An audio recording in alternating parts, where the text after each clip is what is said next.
Hey, it's Chronologically Gaming, the only channel that's perpetually retro because we're playing every video game in order of release. Today, we are in 1980. Welcome. Our last game was Championship Soccer for the Atari 2600. Surprisingly, very good for the time. Synchronized soccer, in fact. We had three, we could play it once. So, moving forward, playing every single video game, our next game is Video Checkers, also for the Atari 2600. We played a few checkers video games since the beginning of video game time, and they haven't related too well to the video game space. So hopefully Video Checkers does something better. It is Atari, so high hopes for that one.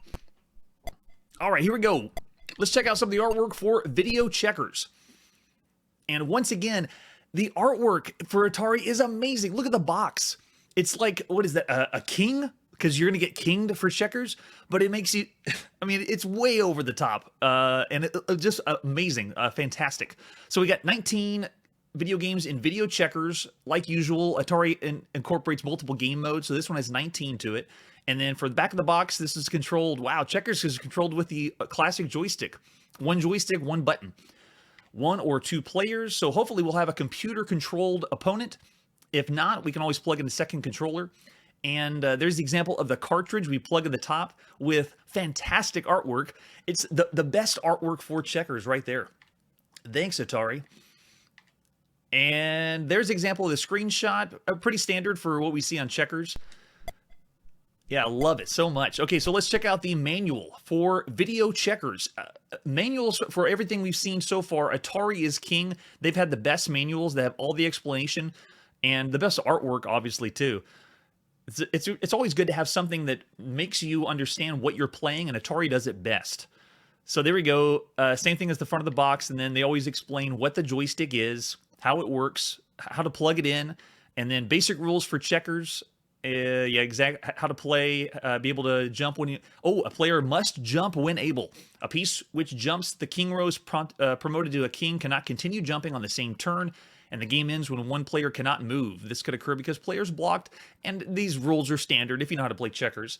Checkers are referred to as black and white, regardless of the colors, because Atari video checkers are red and white. And then, of course, if you have a black and white television, there's a switch on the Atari console. You can switch between color or black and white.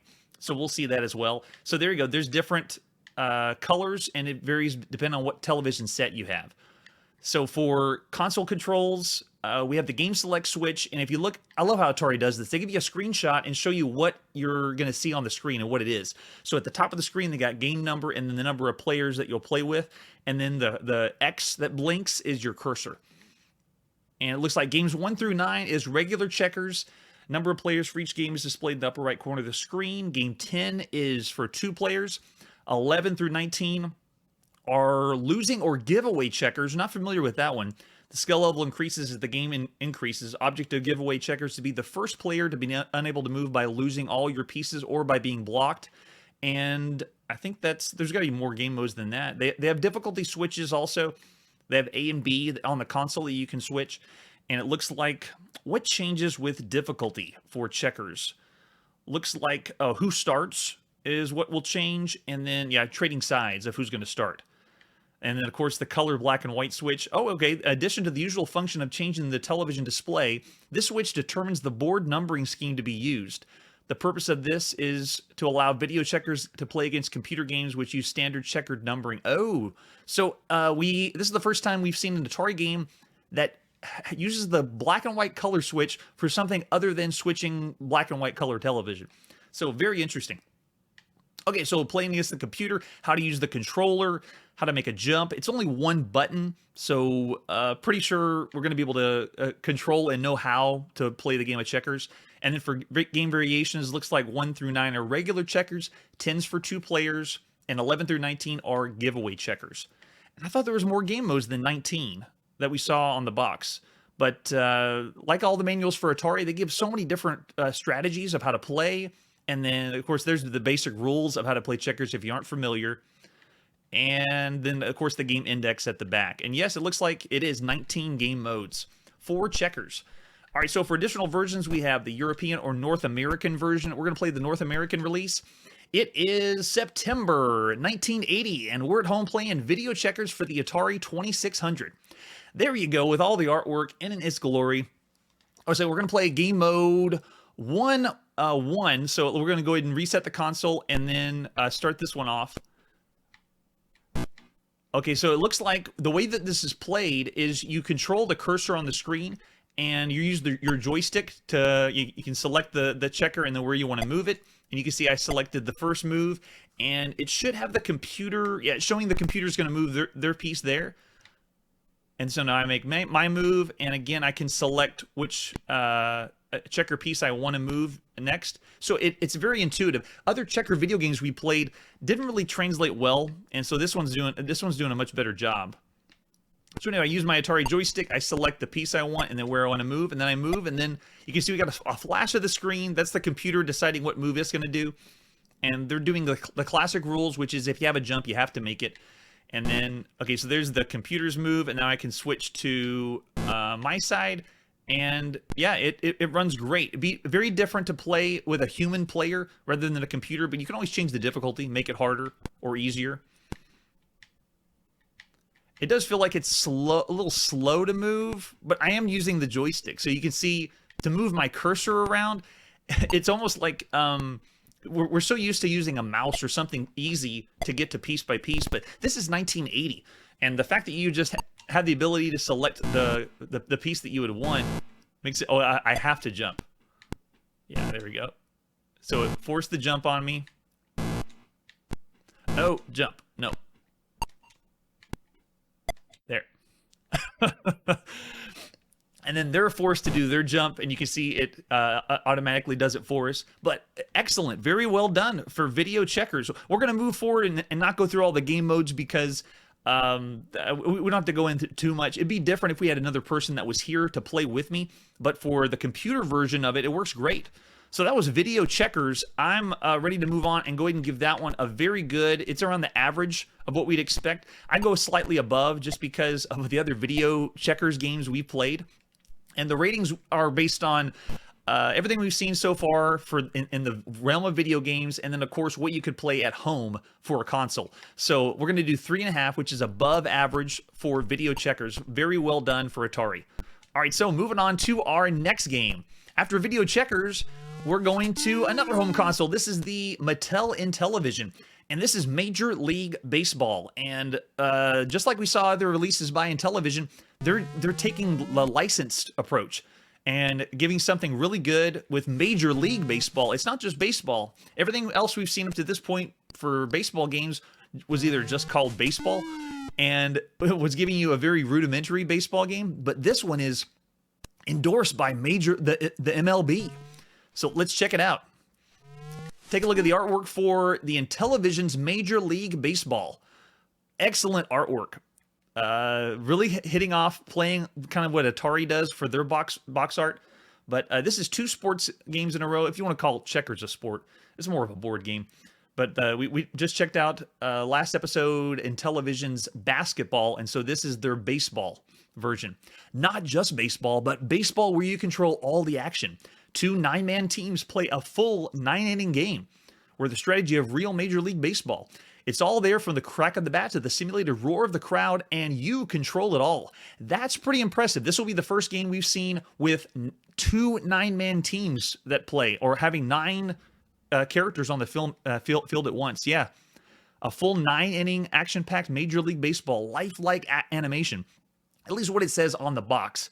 Pick your pitch. Opponent tries to outguess you. Fastball, batter swings. It's off to the right field wall. He streaks toward third. Here's your throw. Is it safe? So we got 1 or 2 player games. I want to see if it's, yes, computerized. So we can play against the computer as well, just like in the basketball version of the Intellivision. And there's another example of the box. And this is what this is the overlay that would go over the controller for the Intellivision. And these overlays you'd have to know what buttons to push. So it's zoomed in quite a bit, and the top row would be buttons 1 through 9, your keypad, and then the bat left and right looks like would be 4 and 6, and then the bunting and pitching, moving players. So it's all here. You slide it over your keypad on the controller. And let's see what else. There's our cartridge for Major League Baseball. first licensed baseball game that we played on the channel. So the first licensed baseball game ever.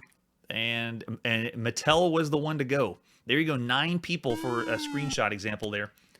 All right, so for the manual, yes, we get the original manual from the Intellivision. Color TV viewing only. Baseball, traditional game in the United States, similar to cricket and rounders. I wonder whether the manual was originally for the United States or Europe. Yeah, played the diamond and home plate, and then it explains how, I guess, the general gist of what baseball is if you're not familiar. All right, so you first press the reset button, the title will appear, and just say baseball. So I think that these were first programmed without the license, because we saw with basketball, Mattel had just basketball, the words when you turn the game on, but on the box, it was NBA basketball. So no matter what, we're just going to see basketball like it was programmed without a license first. Okay, so first we select what speed we want, 1, 2, or 3 is slower speed, and then you use what they have on the controller, the disc, for professional league speed, which is the fastest of all. Got to make sure I don't push that one on accident. All right, so faster game means everything goes faster, pitches go faster, runners move faster, everything moves pretty quick. And for the overlay, it shows you how to slide it in over your controller. There's the example of the Intellivision controller with the disc at the bottom. Make sure it fits tightly over the top. And then you can see you can push the buttons on the left side for bat and bunt.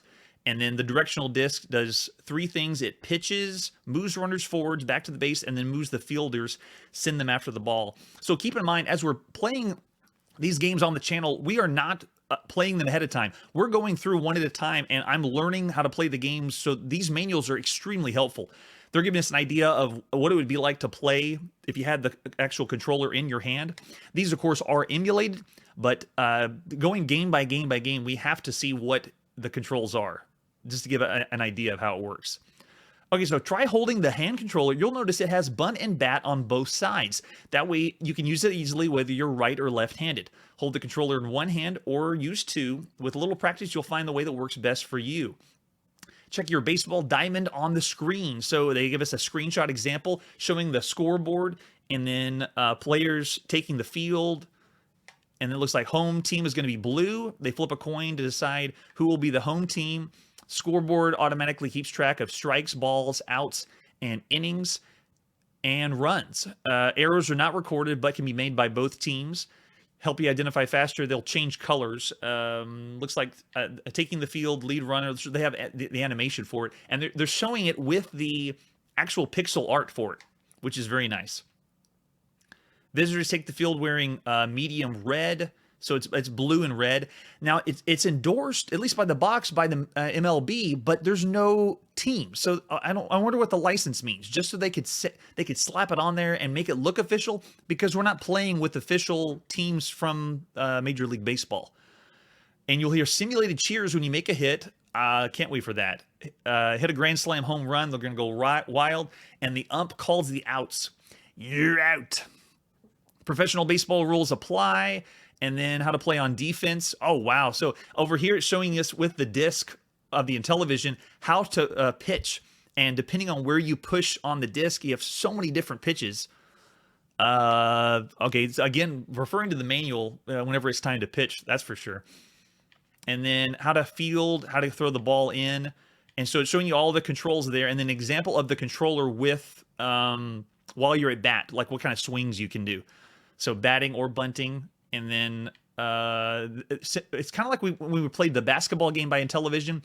It was the most impressive visually and the most complicated. They took the baseball game and they really made it into more of a simulation game compared to what we saw on Atari. So looks like they're doing the same thing here for baseball. And it looks like you can see the manuals going through all the instructions of how to play, when doing offense or defense. Yeah, and then I love it. This is the first time we've seen a manual with the notes section. No one's wrote on this note that we have, but I always love the notes section of manuals for you to write your own notes as if you don't have enough information already from the manual. So cool. So first time we've seen those, we're going to see a lot more of the notes section in manuals as well. All right, here we go. Let's pop it in. It is September 4th, 1980. We're playing Major League Baseball on our Intellivision. And there we go. On the far left side, we got an example of what the overlay is, so it'll help us out whenever we play. And to start, it's going to tell us what to push. So I have a virtual keypad. I just pop it up. You can see it down there on the side. And I want to go for not super fast. Let's go for 2 for speed. So here we go. That's the speed I picked. If we decided to get professional, that everything would go even faster. But let's see if we can play with 2 people or just 1. Okay, so it looks like it was me that's pitching as the home team. Can I throw it back? Oh, that's great. So you can use the disc and you can move the catcher around, but I want to be able to throw it back. There we go. Oh, and he throws to the guy that you're aiming at. So let's try this again. Okay, so because of the way the controls are worked out, you have to use the keypad with the overlay to know how to get it to the right person. So if you notice over on the far left side, the overlay shows a pitcher symbol, so you have to push the correct button on the keypad to throw it to the pitcher, which means I should be able to go, I'm going to say 8. Yes. There we go. So I pulled up the virtual keypad and then pushed the button, which means playing this on the actual console with the overlay would be so much easier. The thing, though, is whenever you get, at least for my experience, getting any of these games for the Intellivision, they didn't have the manual or the overlay. So you were stuck with having to figure out which button on the keypad to push. Okay, so here we go. So I'm pitching again. Let's go for a straight shot down the middle. We're kind of slow straight shot. And it looks like, yes, there is no computer playing against me. So you have to have 2 people. So I'll plug in a second controller so we can get a feel of what that's like. You'll need to have 2 people to be able to play the, let's do the last action. So throwing back to the pitcher. And I thought it said that there was a computer or artificial intelligence we could play against, but it looks like it is not. All right, let's see if we can hit it this time. And I'm playing 2 controllers at the same time, but the pitcher threw it very slow, but I still, with the batter, having to control 2 controllers is very tricky. Let's throw it back there. And I missed it with the batter. Can't believe it. All right, let's try it again. They're giving us a lot of different options to play, though.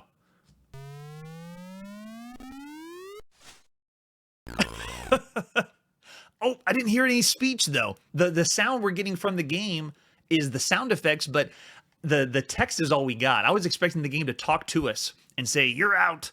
The only games we've seen talk to us have been in the arcades, not on the home console side. So looks like we got a next person up to bat. Let's try it again. Go for a hit.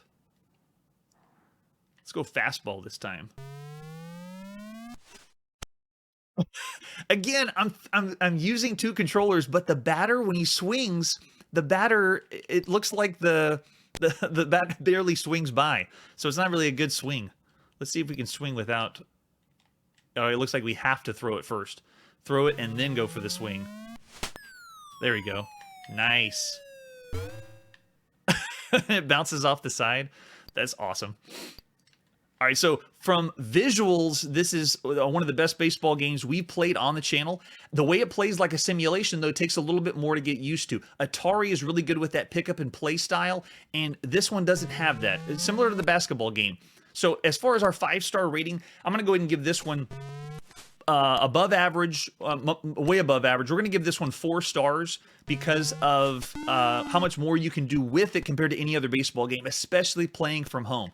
So 4 stars for Major League Baseball on the Intellivision. Love it. All right, let's move forward playing every video game. Our next game is still on the Intellivision. It looks like this is Intellivision's version of soccer. And it looks like it's endorsed by another company, NASL. North American Soccer League is my guess. All right, let's take a look at the artwork. Here's the front of the box. Again, excellent artwork done by Intellivision. Doesn't say what NASL means. It's got to be North American Soccer League, though, right? It doesn't say there either, but kicking, passing, scoring, stealing the ball, and Intellivision soccer puts you on the playing field. 2 teams compete for 90 thrill-packed minutes, simulated. Goalkeepers defend, kickoffs throw in, and overtime too. And so similar to what we saw with basketball and baseball, it's probably going to be the same for soccer as well.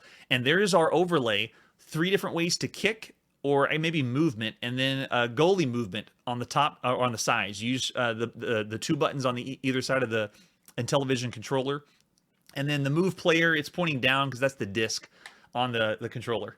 Oh, it is. Thank you, thank you. Appreciate the feedback.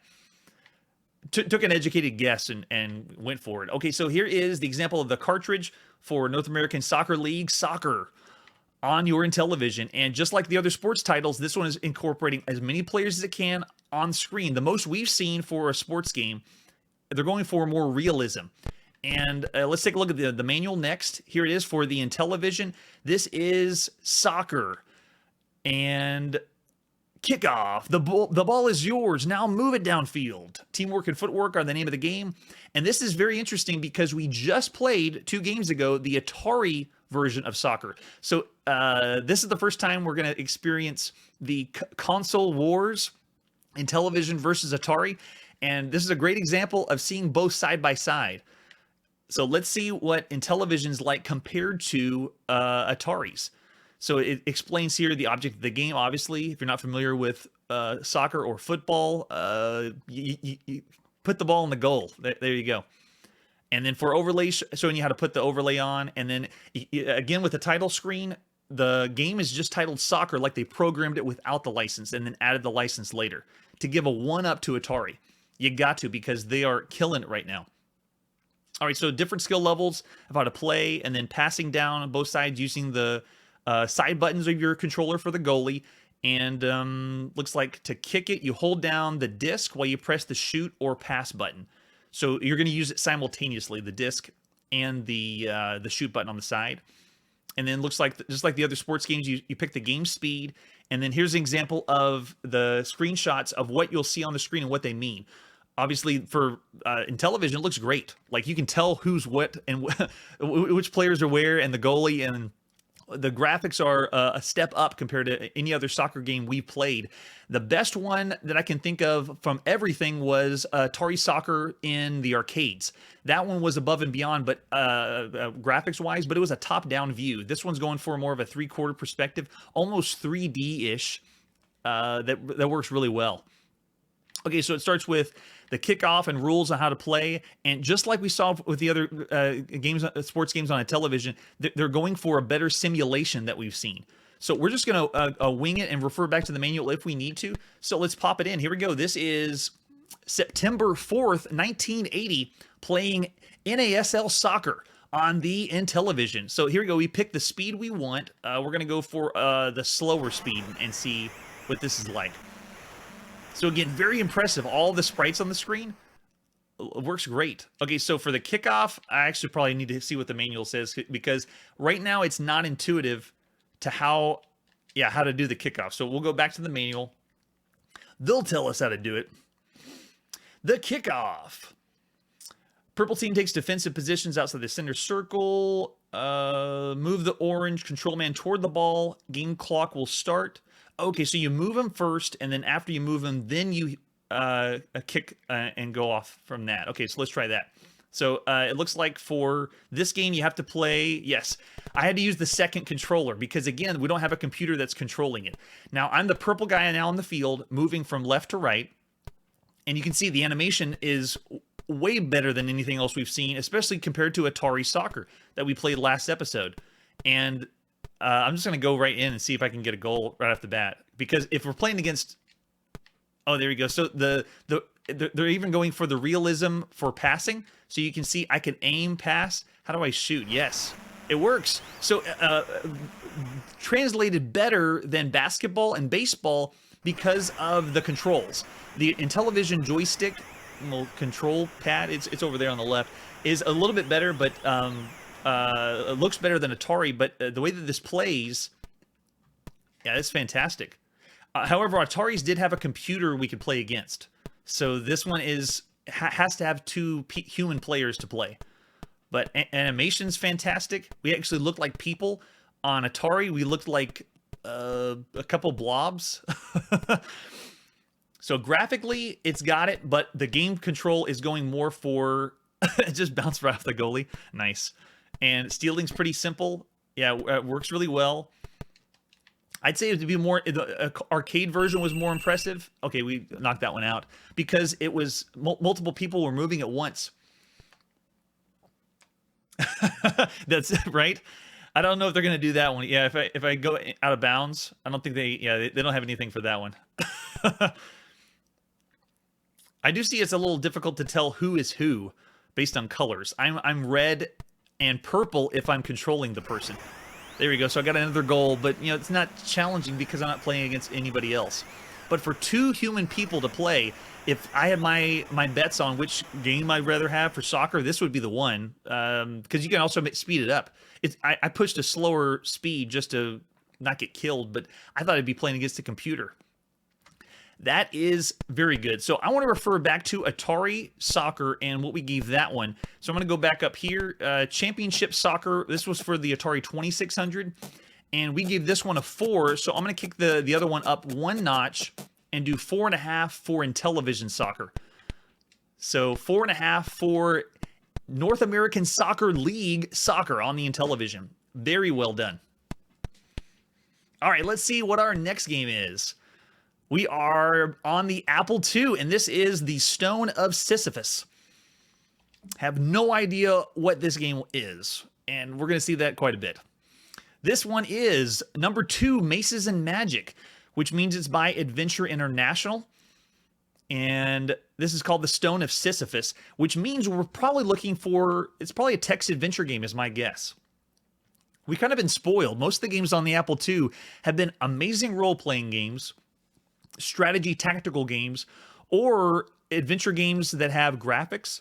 We had a really good one called Odyssey. So if this is a straight text adventure game, we might be a little left behind. So here we go. This is the back of the box, but this is the back of the box for the Atari version, not the Apple II version, but same story. Ah, welcome to our dungeon. Yes, there's adventure and treasure aplenty here. What's that, you ask? Any monsters, trolls, or orcs? Well, maybe a few teeny-weeny ones, but they attack in full color. Not to worry, though. We're very generous about giving your character hordes of prime attributes. You know, lots of strength, luck, constitution, dexterity, and the like. So they're using Dungeons & Dragons based for this one. Of course, I'd be less than honest if I didn't say I didn't think you'd need them. But step aside. I think I've got a suit of armor you can't live without. Heh heh. So great using the role-playing element of it. So I'm guessing role-playing text adventure game, but not sure. There is not example of the real disc, but a screenshot for Stone of Sisyphus. All right, so here we go. This is 2 different versions. It looks like those aren't the ones. It is September 11th, 1980. And we're on our Apple II playing the Stone of Sisyphus for the first time. Some of the games we're going to play, we're going to check out multiple times because there are multiple systems. But this is the Stone of Sisyphus, the first time we've ever heard of that and played it. And there we go. And keep in mind that the color graphics we're seeing is not possible without a color monitor. We're playing the Apple II before they had a color monitor, but we're kind of changing the rules just a little bit. And I'm guessing the Apple II joystick does not work, so I'm going to use the keyboard and push enter and see what happens. Okay, here we go. Stone of Sisyphus. Copyright 1980. The lion and the calf shall lie down together, but the calf won't get much sleep. Woody Allen. Okay, number of persons that have entered, number of survivors. Interesting. I've never played or booted the game up, but it already has records of something. Is this to be a continuation of a previous game? No. Do you have an experienced character you wish to use? No, I don't. I have no experience with the Stone of Sisyphus. Hi there, what's your handle, good buddy? Oh, so we get to use a name, and I'll use a name from the chat. Last person that was in was Jeff. So, Jeff, you are the handle. Well, Jeff, here are your characteristics. We have strength of 10, luck, dexterity, intelligence, constitution, charisma. You have 243 gold pieces. You can carry a maximum of 500 units of weight. You are presently carrying 0 units. You have no experience points. Your language level is 3. Do you want to use this character? So we've seen this before, at least for right now. We've seen this kind of thing before in role-playing games. So nothing unique or new yet. They're taking Dungeons & Dragons and they're incorporating it to the home computer. So do we want to use this character? Let's say no and see what happens. Okay, so we got a whole different one, and they randomized everything, including gold pieces. So, and they changed they changed pretty much everything. So language level changed. They're going through a lot of different random stats. So besides just switching characters out, let's go ahead and go with this one. Let's say yes. All right, so for weapons, press return to continue. Just in case you should meet something unfriendly, maybe you would like to pick a weapon or two. You want to see the weapons list? It's long. I like how they tell us ahead of time. Yes, we do. So we are seeing differences with role-playing games on complexity. We had games that were giving us weapon constitution, and actually weapons degrading or wearing down was one of the stats.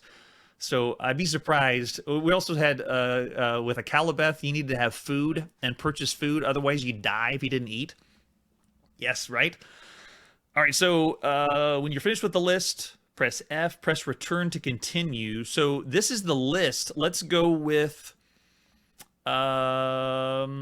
since I've never heard of it before, I'm going to go with a Toll War. Oh, it's going through more. So that was, and this is swords. Oh my gosh. And then pole weapons. So this would be the most exhaustive weapons list of any role-playing game we played thus far. Are there more? Wow, and there's hafted weapons? Well, they did warn us that it's a long list. Oh my gosh. So remember the numbers, because you can't get anything unless you know what the number is on the side, is my guess. Wow. Even more hafted? Okay, we have a crowbar. Awesome. And then daggers. What's a biqua? I played lots of role-playing games. I played so many games with all the weapons and types, but these are even more than I've experienced this. Yes, right, way longer than this is predating Ultima 1. The only thing we played is a Calibeth, which is technically Ultima 0. Yes, so this even more. We have spears. Oh my gosh. This game that we're playing, Stone of Sisyphus, the Apple II version, we do not have a manual. So to refer back to something, we're kind of going in, winging it. All right, we're still going. Bows and missiles, and then weird weapons.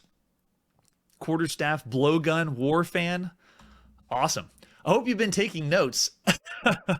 Time to choose your weapon by number. Yes, so we're going to try crowbar, I think was 40. So you type the number, you can push L to see the list again, or proceed to armor. So if we go with good choice, that's a fine. Oh, taper axe is what I picked. So you're carrying. Okay, so do we buy it? You have 20 carrying since your maximum. Okay, so the number of weapons. See the weapon list. Okay, so yeah, we picked it up. So whatever we chose using the number, then we automatically bought it. All right, so proceed to armor. Armor, press returns. To protect against bumps and bruises, we carry a wide selection of armor. Do you want to see the list? I don't know. They didn't say it was long this time, so we'll say yes. Maybe armor isn't as long. Holy cow, plate armor weighs 1,000. I guess it should. And what is a hyom? They're giving out words. I've played so many role-playing games, I thought I'd be an expert at this. I thought I'd be the uber nerd and know all this, but no. They're throwing out stuff I've never heard before. I got to remember the numbers on the side this time. All right, so they're going through the list again. We're playing the Stone of Sisyphus on the Apple II. I'm not familiar with this role-playing game, and I don't know if it involves a text element, because we played another game that was called Wizard, or it changed the name to something else. Yeah, this stuff is whacking me out, Jeff. Okay, so let's keep going. Yeah, they're going through all the armor. There's the shields. Buckler. Okay, it's time to choose your armor. I'm going to go with 20. Type the number of what you desire. Congratulations, that's my best tower shield. So we automatically bought it. It's showing how much gold pieces we have left. And then let's proceed to the dungeon. Let's see what this role-playing game is like. Gold, take it with you or leave it here. Press return. Can we leave? You now have 168 gold pieces left. It weighs 1 unit. Do you want to leave it here for safekeeping? Yes, I'm going to leave my gold. How many do you want to leave? Let's leave 100 gold pieces. So there we go. Here is our current stats, how much gold we have. And then, oh, wait. Is it going to show what weapons we currently have? Yeah, there we go. So we have the taper axe that we bought, and then for armor, we should have the shield that we got, the tower shield. Lots of stats. I can't say we're surprised though, because we've seen other games with this many stats. I want to know if this is text adventure though or action. We've played some role-playing games where after they build the character, then they go through a normal adventure game. Like you still have to do a 2-word parser to see what's happening. So it looks like they're building the dungeon. That's why we have this longer pause time. And keep in mind, in 1980, these games took a very long time to load. Oh, here we go. You stand before a large stone edifice set into the side of a hill. 2 doors mark obvious entrances. A large bin marked Deposit Treasure Here stands to one side. The sound of chains comes from behind the west door. The other door is silent. You may take the west door, the east door, or exit the game by walking into the sunset. A nice touch. Okay, so these games are based on a game called the classic adventure game, Colossal Cave Adventure. Colossal Cave Adventure was a text adventure game made for mainframe computers where you went down into a dungeon, you made text options of like go north, south, east, west, and you found treasure, and then you came back out and you collected the treasure, and then based on how many treasures you found was your victory or what you could brag to the other people at the university. So this game is based on that, where you're going down, you're getting treasure, and you come back. We are not going to walk into the sunset. We're going to take the west door. I don't know what happens next, though. We've entered a cavern where a group of chains hang from the central area of the ceiling. The chains swing slowly together in the breeze passing through the cave. There are no obvious exits here except back the way you came. You may pull a chain or leave. There are, let's see, keys are here, an iron rod, monster photos are here, matches, and a crystal globe is here. So I want to know, how do we do, can we look at the monster? Wait, so it says I can pull the chain or leave, but what about the keys? I don't know if I can do options to pick the keys up. Let's go with pull the chain. What happens if we pull the chain? Nothing. Nothing happens at all. Okay, so can I look again? Which category do you want to reduce? Oh, I just said look. I wonder if it read it differently. I'll just say all done. So nothing happens. Do I have a next command I can do if I pull the chain? Oh, I say you pull the chain or leave, but it says keys, iron rod. So let's say get keys. Does it understand that? Pick up. Okay, so you can pick up item or all or return. So I'll do all. And pick up everything.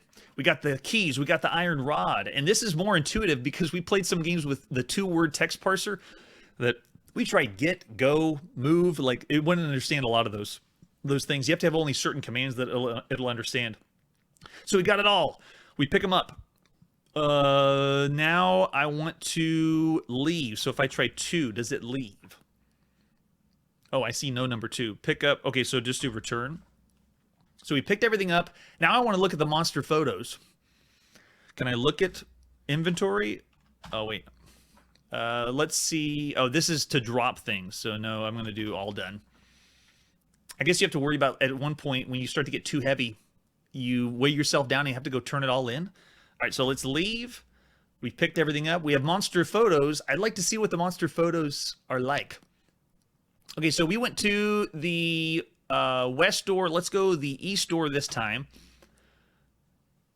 This is similar to a game we played called the Black Sage, but not as intuitive. I considered Black Sage a better game than this one.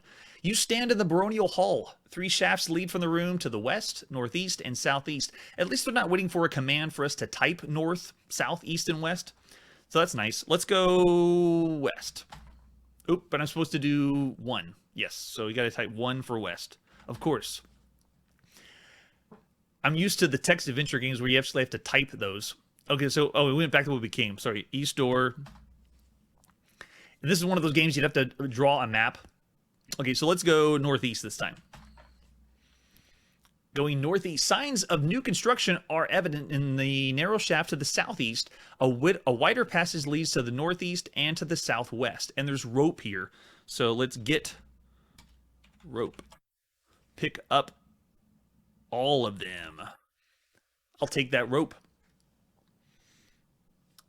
So it is a text adventure role-playing game. So we played one of the biggest ones for the time, a Calibeth, earlier this year in 1980. And a Calibeth was a role-playing game that had the exact same idea. You get items, weapons, armor, and so forth. But whenever it's time to play, you're actually moving a character around. And then when you go down into a dungeon, you're having to attack from a first-person perspective. So very, I'd say, more intuitive and greater of a game than this one.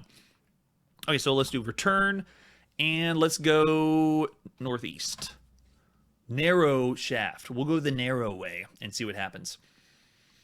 We're getting vibes of this being kind of like a choose-your-own-adventure game. The text at the top, and then you make decisions on what you want to do or how you want to play.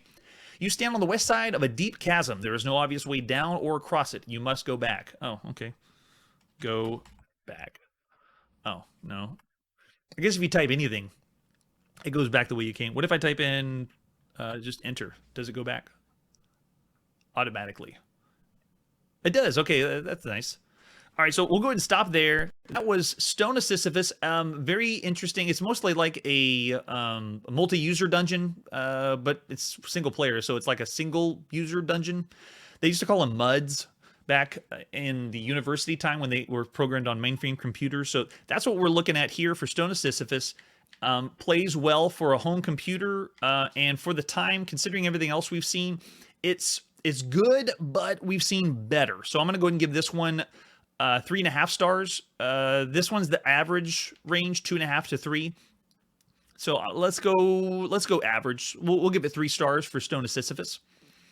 It is perfectly average. All right, moving on to our next game. After the Stone of Sisyphus, we have Checkers for the Intellivision, and we just saw Checkers on the Atari. So it's almost like they're competing with each other, Intellivision and Atari. So this is the Mattel Intellivision version of Checkers. It is endorsed by a company, the North American Checkers Association. That's what I'm expecting, but no. So it's just Checkers by Mattel Electronics. Excellent artwork, by the way. They got the king picture there too. But just to give you a recap, because it's been so close of the release from one another, take a look at Video Checkers artwork for their box has the king again and 2 people playing. Man, it's the console wars, Intellivision versus Atari. All right, so going back to the artwork, here is the back of the box for Intellivision's Checkers. Challenge tradition. Beat a friend electronically for practice. Then go up against the ultimate checker player, a wily computer who asks and gives no quarter. 2 ways to play versus a friend or the computer, and you got different skill levels. You have a bail out button, okay, and simulated sound effects. Now, the Atari version of Checkers had multiple game modes, lots of different ways you could play. They had a 2-player version, but then they also had another version of Checkers besides the standard version of Checkers. So a little bit more there. And there's really not much Intellivision can do graphically to improve Checkers. It looks about the same. There's our overlay for how to play, and I guess that's choosing the options of how you would play on your keypad for the Intellivision. And there's our cartridge for Checkers. An example of the screenshot. I don't know. I think Atari may have it on this one. All right, so here's the manual for Intellivision's Checkers, or if you're in Europe, drafts. So new trick to the old game. Okay, it's exactly what they had in the box. Color TV only. There's the example of the overlay, how it goes over the keypad. The 2 Checkers keypad overlays are in the cartridge package with this booklet. If you got it brand new. I'm so glad we have this, at least preserved, because nowadays, when I got Intellivision at a yard sale, they didn't have this. We didn't have a manual or overlays. Insert the overlay on the hand controller. And then check your controls, the buttons to select your game mode are at the top, and the computer suggests what move and gives you advice for your best move. Clear lets you change a move. Okay, so this, again, you got to know the overlay, because otherwise you're just going to push random buttons on the keypad. So the board comes up, name your game. There's 5 different ways to play Intellivision Checkers. Pitch your wits against the computer and choose between 2 different game modes. You move first, or computer moves first, or high and low skill level. That's it. 5 different ways to play it. That's the 5 ways. Atari's got you beat. Sorry, Intellivision. So he explains what the symbols mean on the screen, single man, king, or cursor. And then we're going to go past all of this because this is more technical of how to play. Let's just get right into it. All right, it is September 17th, 1980, and this is Checkers for your Mattel Intellivision. There we go with the overlay on the side. So what game do you want to play? We want to play computer against the opponent. So there's our game board, slightly smaller than Atari's. Very interesting. How do we play? Oh yeah, we want to do us move first. So here we go. This is our cursor. Oh, high or low skill level. And if you look, I'm looking at the overlay that's on the left side of the screen to know what to play. We want to do low. There we go, low skill level, and select the man to move. There we go. So we have the cursor, and which is the button we use to push? It's got to be one of the side ones, right? I'm pushing the side to select. Is it? No? Maybe it's that one? No? Which one is the select? Oh, there we go. Select your man. And then you move him onto this side. Got it. All right, so it works. It's Checkers, and I'd say Atari still got them on the leg up as far as video checkers of what you could play at the time. But it gets the job done, and it works very well. So we can revert back to Atari.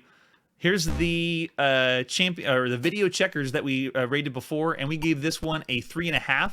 So we're gonna go ahead and give this Checkers average for the time. So let's go ahead and give this one 3 stars for Intellivision's version of Checkers.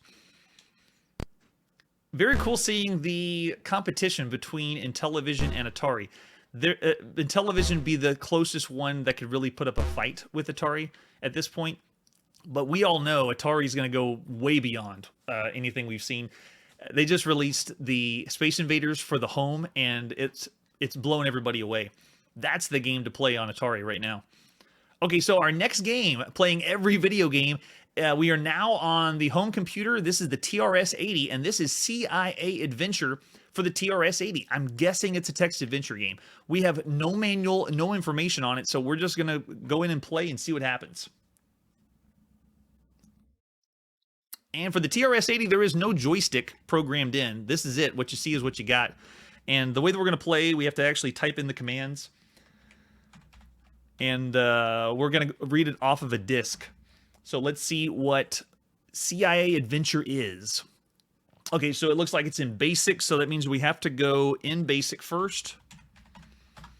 The TRS-80 requires us to type in a few commands to get this to play, to read it off the disc. So you get the full 1980 experience of what it's like to load a game. Okay, so it's C.I.A. ADV. Oh, that's right. We have to run it in BASIC. So C.I.A. ADV, get ready. In BASIC. Does it work? There's so many things with syntax that you have to get right. Otherwise, it may not load. Can we play C.I.A. Adventure, please? We can, by Hugh Lampert. Way to go, Hugh.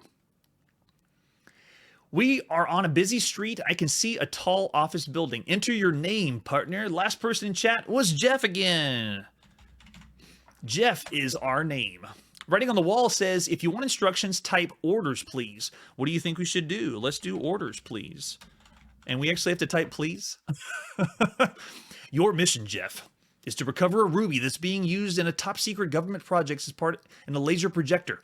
You will have a partner who is not too bright and needs you to tell him what to do. Use 2-word commands like get notebook, go west, look door. Some commands use only 1 word. Example, inventory. If you want to see changes in your surroundings, type look. The ruby has been captured by a secret spy ring known as Chaos. We suspect they are undercover somewhere in this neighborhood. Good luck. What do you think we should do? Look. That's what we should do. There we go. So this one's breaking apart just like the Scott Adams Adventure games. That was one of the first adventure games you could have played on a home computer where they explain information of what you see at the top and then commands at the bottom. So we're on a busy street. You can see a tall office, but let's say go north and see what happens. I can't go that way at the moment. What about go south? I can't go that way. Go west. Can I go anywhere? Can I go east? No. I can't go anyway. I'm going to look again. If it's a busy street and we see an office building, go building. It's funny how they described it. Worked. So it's funny how they described it as you're commanding another secret agent who's not really bright, and you have to use 2 words. That's a really funny way. Oh, I missed it. What did it say? Go building.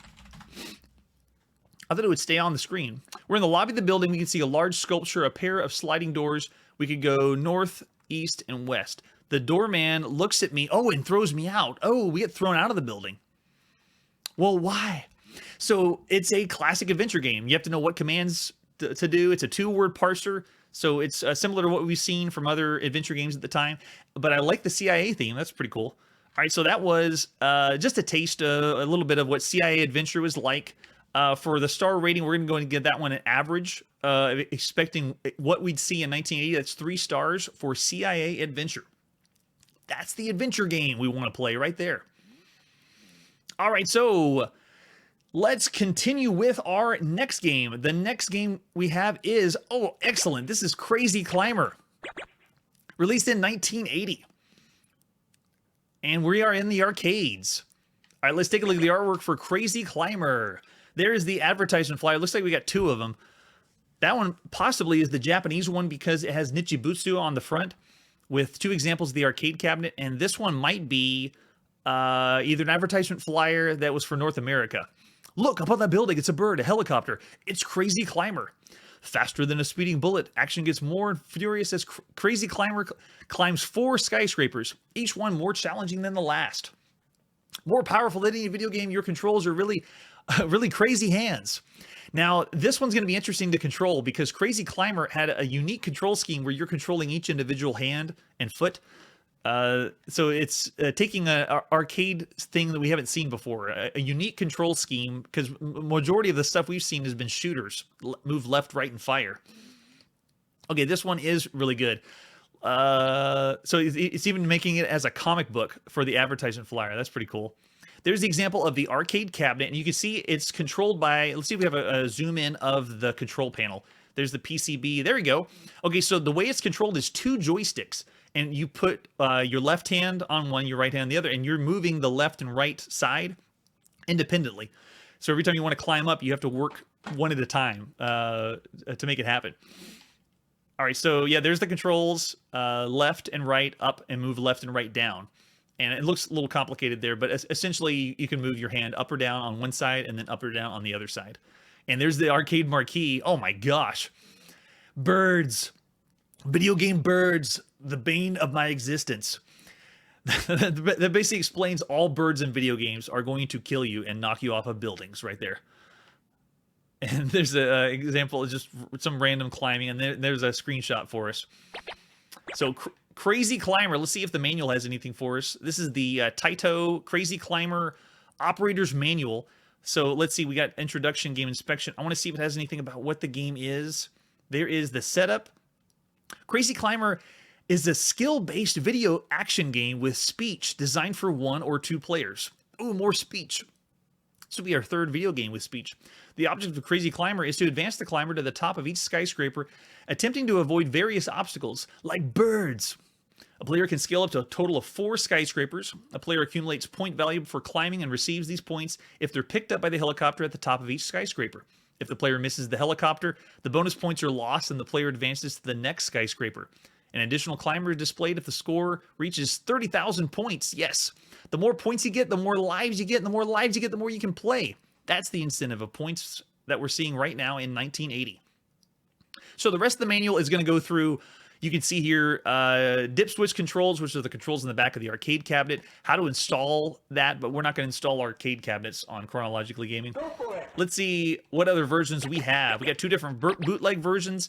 We have the Japanese and the US version. So the first one to come out was the Japanese. So let's take a look at Crazy Climber. We're stepping up to the arcades. It is October 1980, playing Crazy Climber by Nichibutsu. Oh, excellent. So we got the artwork that's around the cabinet and even the instructions showing you how to move left, move right, and how to climb. So for the attract mode, you can see how each limb is working independently as you go up the building. Very unique for the time. No other game is doing this, and it's rare because usually Atari would be someone pushing something new. This is the first time we've seen a Japanese developer trying something that's never been done before. Majority of the stuff we've seen from Japan has been ripping off the shooters or Space Invaders. But I want to hear it talk. That's what I want to hear. All right, let's put a quarter in and see what it's like. Push the one-player button.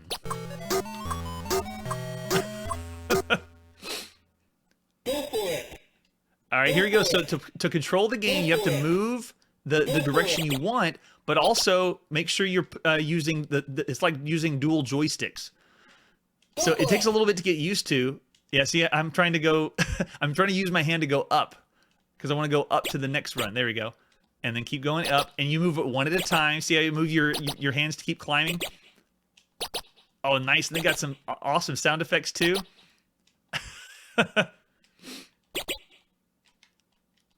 Oh, so cool. Let's see if I can move my way over.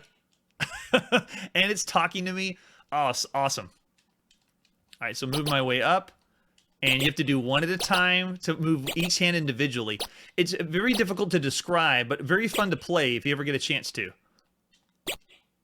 Because it's not just move the joystick where you need to. You have to move your hand in the right spot. Go for it. It does kind of look like Fix-It Felix. No, don't close on my hand. Let's see if I can get him to go to this side. There we go. And then I'm going to wait for the window. Does it let us go up? Let's see what happens if we go up to the top. Keep going. Go. Oh, it won't let us do the other hand because... Oh, so both windows close down on us and then... Yeah, I would give this more complicated than Donkey Kong Jr., which we haven't seen yet. It's not out yet.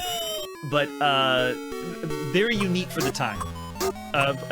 Plays very interesting. And because of the using multiple limbs at once, it actually makes you want to keep going and try to get better at it. The talking in the game adds a really a better level of fun to it as well. So there you go. Nihon Busan Company Incorporated.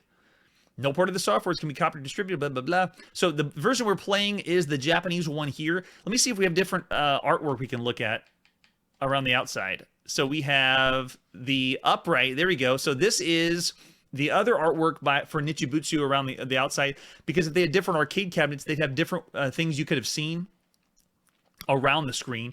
And then we have the Taito, which must have been distributed at a different time by Taito. And then we have the bootleg version, the artwork around the bootleg version. This one was very popular and copied many times, especially in the arcades. And then the version that we were playing there, just a larger artwork or widescreen artwork that fills the screen. But loads of fun. Crazy Climber, excellent and ingenious because it's doing something different. So for the time, this is definitely going to be above average, 4.5. I'm not going to go as high as 5 because it's not doing anything that's pushing the industry. Well, graphically, it is doing something that's better. So I can't say it's the best game of 1980, considering everything else we've seen. We're going to give this one 4.5. Still excellent for the time. Crazy Climber, it is awesome. Go for it. Go for it. All right, so that's what we're going to leave for tonight. Thanks so much, everyone that's joining me, either on YouTube or on Twitch. We will catch you guys playing every video game next time. Hey, everybody, thanks for checking out the channel and joining me on my quest to play every single video game in order of release. We'll be streaming live every weekday at 9 p.m. Central, so join us and let us know if we miss any games along the way. This video would not be possible without RetroArch and Launchbox. Please tell your friends there's some crazy guy out there trying to play every single video game. You can always check out Chronologically Gaming on YouTube, Twitter, Instagram. Chronologically Gaming is the name to look for. We will catch you next time.